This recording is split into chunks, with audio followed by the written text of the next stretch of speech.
I infiltrated my dead father's company for revenge. Then I made the worst mistake of my life. I was 23 when my father told me the story that would haunt the next 60 years of my life. He was dying. Pancreatic cancer, stage 4, maybe 3 weeks left if we were lucky. And on one of those final nights, when the morphine made him loose but not incoherent, he called me to his bedside and said, "Rachel, I need to tell you what Richard did to me." Richard Kaufman, his best friend since college, his business partner, the man who'd been at our house every Sunday for dinner until I was 12. My father's voice was quiet, strained. He said Richard had stolen the company, said they'd built Meridian Technologies together, 50-50, blood and sweat for 15 years. And then one day, Richard took it, used some legal loophole, my father said, forced him out, left him with nothing. He betrayed me, Rachel, and I need you to promise me something. I was crying. I didn't want promises. I wanted more time. But he kept going. Promise me you'll get it back. When you're ready, when you're strong enough. You go in there, you learn everything, and you take back what's ours. I promised. Of course I did. What else do you say to your dying father? He passed 11 days later. And I spent the next 60 years preparing. If you want stories about promises that don't stay buried, subscribe. This one only gets darker. Okay, not 60 years. That's a typo in my notes. I meant 6. 6 years. I was 23 then, I'm 29 now. Sorry, I don't know why I wrote 60. 6 years of business school, corporate law, finance, learning how companies are built, and more importantly, how they're taken apart. I changed my last name legally, used my mother's maiden name, Porter. Built a resume clean enough that no one would connect me to Gerald Hartley, the man Richard Kaufman supposedly destroyed. And then I applied to Meridian Technologies. They hired me as a junior financial analyst. 3rd floor office, decent salary, access to nothing important. But I was in. That was the point. Get in, work up, get close to Richard, find the evidence of what he did, and burn it all down. That was the plan. Richard Kaufman was 68 when I met him. Tall, still sharp, grey hair he kept neat. He didn't look like a villain. That's the thing that surprised me first. I'd built him up in my head as this monster, this snake who destroyed my father. But he was just a man, calm, a little tired. He smiled at people in the hallways, remembered names, asked about kids and vacations. It bothered me how normal he was.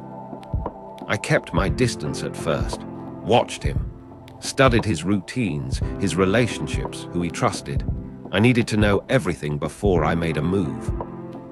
But then, 4 months in, I got reassigned. His executive assistant went on medical leave, and they needed temporary coverage. Somehow my name came up. I think because I'd been working late, making myself visible, useful.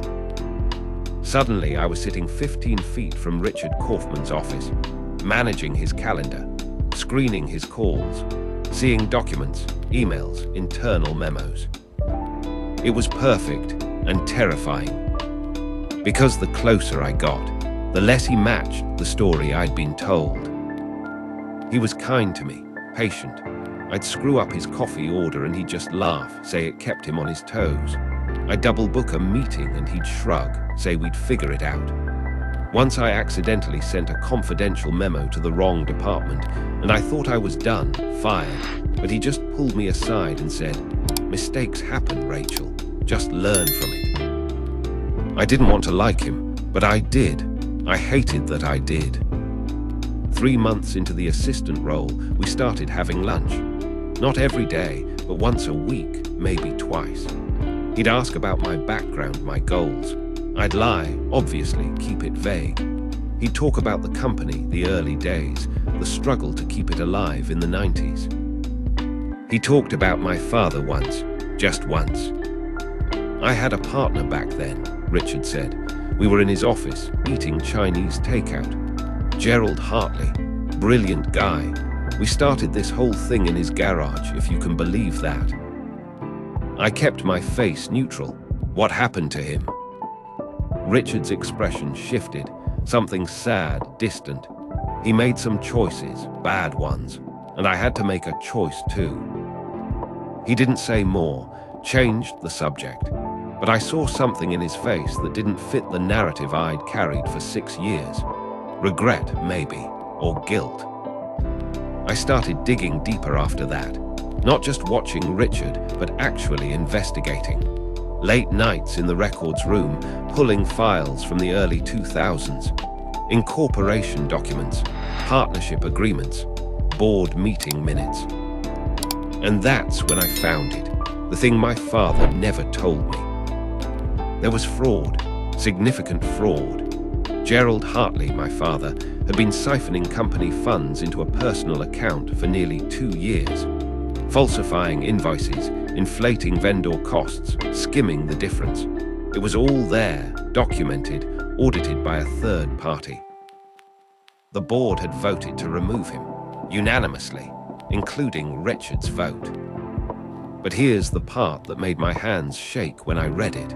Richard had tried to protect him first. There were emails, a dozen of them, where Richard pleaded with the board to give Gerald a chance to pay it back, to get help, to stay on in a reduced capacity. The board refused. They wanted him out entirely, and they had the legal right to force it. The company bylaws, which my father had signed, included a clause that any partner engaged in financial misconduct would forfeit their equity stake. It was Richard who'd softened that blow. He'd personally purchased my father's shares at market value, even though legally he didn't have to. He'd made sure my father left with something.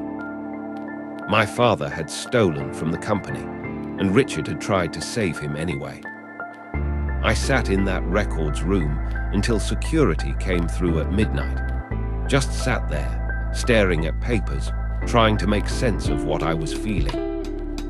Anger, confusion, grief, I guess, but not for my father's loss, for the lie I'd been living inside. I didn't confront Richard. Not then. I didn't know what to say or if I even could. Instead, I just kept working, kept showing up, kept sitting across from him at lunch while my brain screamed at me to say something, anything. And then, I don't know, something shifted. The lunches got longer, the conversations deeper. He started asking me to dinners, strategy sessions that didn't need to happen over food, but did anyway. We'd talk about the company, about leadership, about what it meant to build something that outlasted you. One night, after a particularly brutal day dealing with a supplier issue, he looked at me and said, "You're good at this, Rachel. Better than you think. You have instincts I didn't have until I was 40. I felt something crack in my chest. You barely know me. I know enough. I know you care. That counts for more than people realize." That's when I understood. I was falling for him. Not romantically, I need to be clear about that. Richard was 40 years older than me, happily married, completely unavailable. It wasn't that kind of feeling. It was something quieter. Admiration, maybe. Respect. The kind of connection where you realize someone sees you clearly and doesn't look away. I'd come here to destroy him, and instead, he'd become the person I trusted most. A year in, I told him the truth. Not all of it, but enough. We were in his office late, going over quarterly reports. I just stopped mid-sentence and said, "I need to tell you something." He looked up. "Okay." Gerald Hartley was my father. The silence was long, too long. He set down his pen, leaned back in his chair. I wondered. "You knew?" "Not for sure, but you have his eyes. And the way you tilt your head when you're thinking through a problem, it's exactly what he used to do." He paused. "How much did he tell you?" "Enough to hate you for 6 years." Richard nodded slowly. "And now?" "Now I don't know what to feel." He stood, walked to the window. "Your father was a good man, Rachel. Brilliant, creative, passionate. But he was also sick. Gambling addiction, we didn't have a name for it back then, not really. He'd bet on anything, lose everything, then take from the company to cover it. I tried to help him, tried to get him into treatment, into therapy. He wouldn't go, said he had it under control. He told me you stole the company. I know, he probably believed it by the end. That's what addiction does. Rewrites the story so you're always the victim. Richard turned to face me.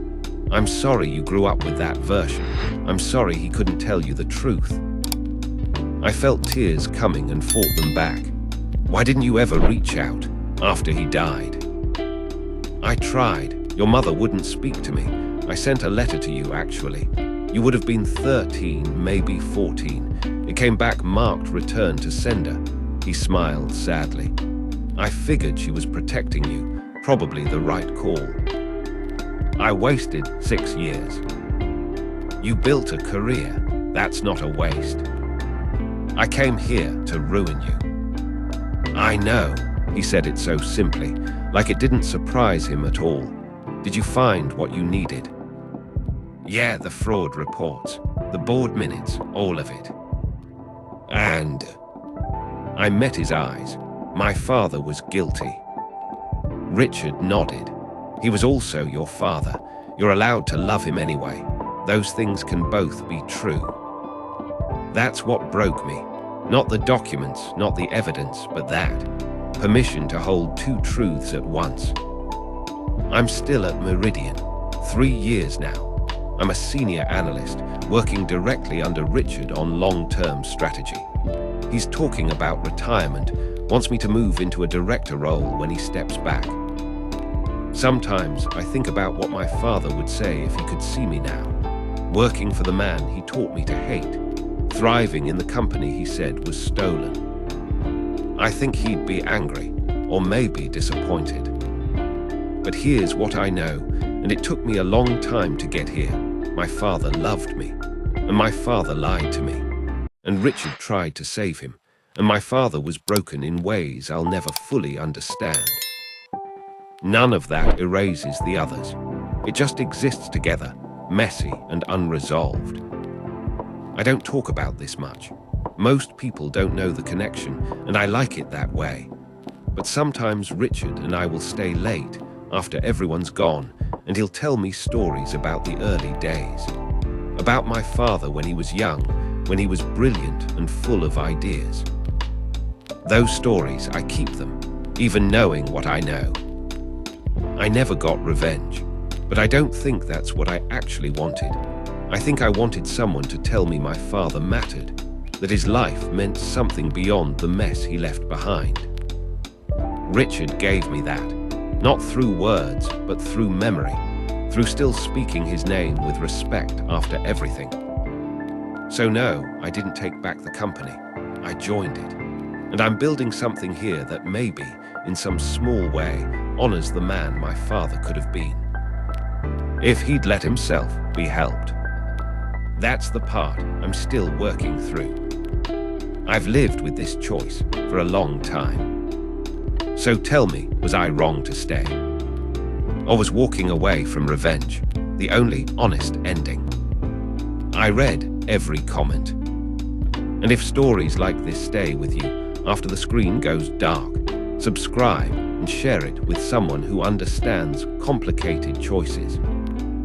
I don't post often, but when I do, the next story is always heavier. If you want a quiet warning before it drops, turn on notifications.